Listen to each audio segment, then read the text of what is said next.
ये जो कहा जाता है कि कांग्रेस चाहती है कि मुस्लिम बाहुल इलाके में ज्यादा से ज्यादा सीटें उसको मिले, आपको लगता है आरजेडी ऐसा करने जा रही है?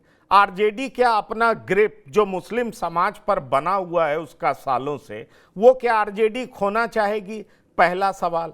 दूसरा सवाल, बीजेपी भी भाव दे रही है मुकेश सहनी को। क्या आपको यह लगता है कि बीजेपी भी ये मानती है कि 3 से 4% वोट मुकेश सहनी के साथ जुड़ा हुआ है, इसलिए मुकेश सहनी इंपॉर्टेंट हैं और उस लिहाज से दिलीप जायसवाल भी मिलते हैं? दिलीप जायसवाल मिलते हैं, बात मीडिया में लीक भी हो जाती है, खुद भी बोलते हैं। प्रेम कुमार कहते हैं कि नहीं, कोई उनको बुलाया नहीं गया है, लेकिन आएंगे तो हम स्वागत करेंगे। इसका मतलब है कि पॉलिटिकल पावर जो भी उनके पास है उसको एनडीए रिकॉग्नाइज कर रही है, मतलब कुछ सीटें एनडीए भी उनको दे सकती है। वजह यह है कि 3 से 4% वोट उनके साथ है।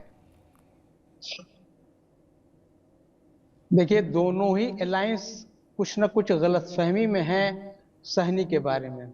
उनको लगता है कि ये 2-3-4% जो वोट है मल्लाह और मटवा का, वो उनके साथ है। ऐसा नहीं है, ऐसा बिल्कुल नहीं है कि वो सारा का सारा वोट उनके सहनी जी के पीछे है। और अगर इतना ही पीछे होता तो वो अभी तक राजनीति में उनका कद जरूर बढ़ा हुआ होता। इस तरह से दोनों तरफ वो दोनों अलायंस में कभी इधर कभी उधर ये नहीं करते। आपने एक पहला क्वेश्चन ये पूछा कि कांग्रेस और आरजेडी में इस बात को लेकर के थोड़ा सा डिफरेंस हो सकता है कि वो मुस्लिम बाहुल सीटों पर सीटें किसको मिलेंगी, कांग्रेस को या आरजेडी को। देखिए, हिस्टोरिकली अगर आप देखिए तो सीमांचल का जो एरिया है वहाँ ज्यादा प्रभाव कांग्रेस का रहा है।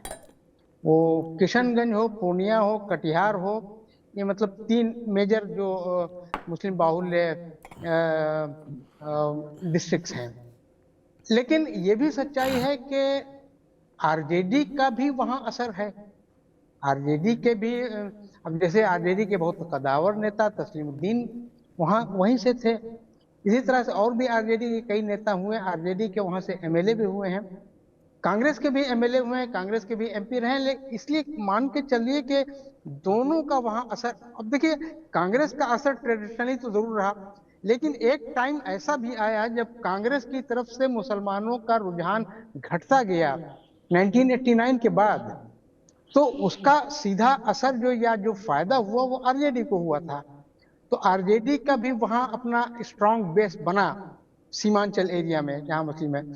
अब ये बात है कि अब ये दोनों पार्टी जब एक साथ हैं तो इनको ये तय करना होगा कि भाई किसको कितनी सीटें मिलेंगी। मुझे लगता है कि दोनों ही को वहां सीटें मिलेंगी और शायद बराबर बराबर से ही मिले।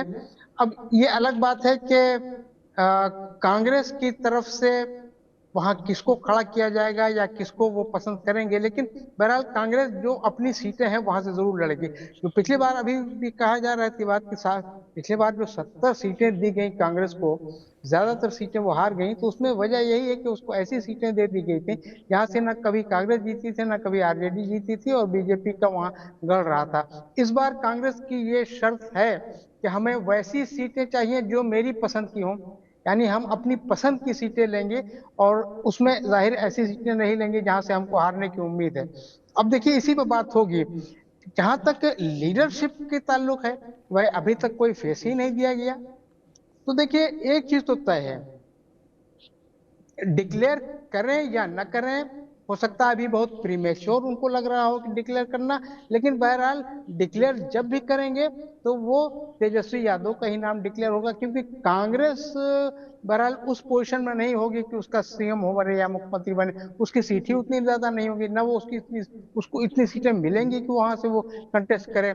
इसलिए आज नहीं तो कल, कल नहीं तो परसों तेजस्वी यादव का ही नाम डिक्लेयर होगा एज सीएम फेस, क्योंकि कांग्रेस में कोई फेस है ही नहीं पूरी पार्टी में।